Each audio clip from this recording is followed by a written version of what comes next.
आपका स्वागत है फिर से योर मनी के स्पेशल शो में, जिसमें हम बात कर रहे हैं कि आपकी फाइनेंशियल लाइफ अचानक कितनी बदल गई है और आने वाले कुछ दिनों में और कितनी तेजी से ये बदलेगी। हमारे साथ है ट्रांसेंड कंसल्टेंसी के सीईओ कार्तिक झवेरी। अभी तक हमने बात की कि कैसे इंश्योरेंस और म्यूचुअल फंड को लेकर नियम बदल जाएंगे। आइए अब जानते हैं कि बैंकिंग को लेकर क्या बदलाव हुए हैं और उनसे आपकी जेब पर कितना असर पड़ेगा। बैंकिंग को लेकर जो पहला बदलाव हुआ है वो ये कि अब 1 जुलाई से मतलब आज से बेस रेट लागू हो चुका है। बेस रेट लागू होने से सबसे बड़ा जो फायदा होने की उम्मीद है वो ये कि ट्रांसपेरेंसी आ जाएगी। आपको पता रहेगा कि बैंक का मिनिमम रेट क्या है और जब भी बैंक रेट में बदलाव करेगा तो वो बदलाव सभी ग्राहकों पर लागू रहेगा, केवल नए ग्राहकों के लिए कोई रेट नहीं रहेगा।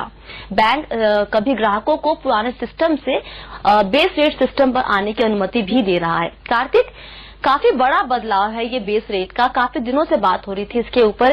क्या लगता है कैसे कोई ग्राहक इस नए सिस्टम का अब फायदा उठाएगा?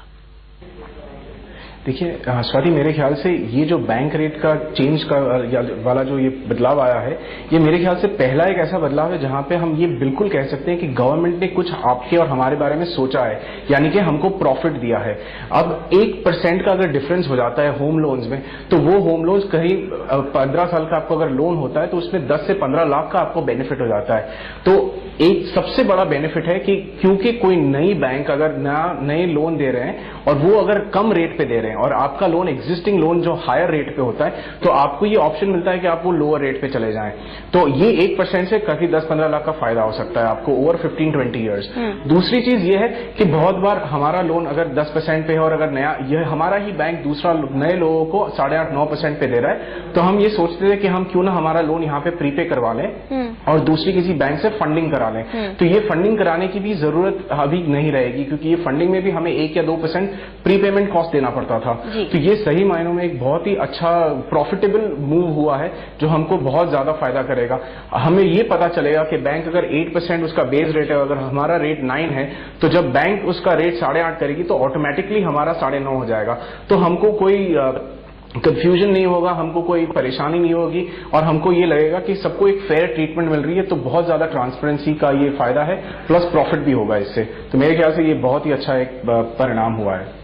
बहुत बढ़िया। चलिए देते हैं अगला पॉइंट जो चेंज हुआ है बैंकिंग में, वो ये है कि अब से 1 दिसंबर से इनफैक्ट ओवर राइटिंग वाले जो चेक है वो एक्सेप्ट नहीं किए जाएंगे। अभी तक हम क्या करते थे कि चेक जब हम किसी को देना है तो हमने डिटेल्स भरी, साइन किया, कहीं अगर गलती से भी हमने कुछ गलत चीज भर दी है तो वहां उसको काट के वहां खुद एक साइन करते थे और वो डेट उस चीज को हम वापस से सही चीज भरते थे।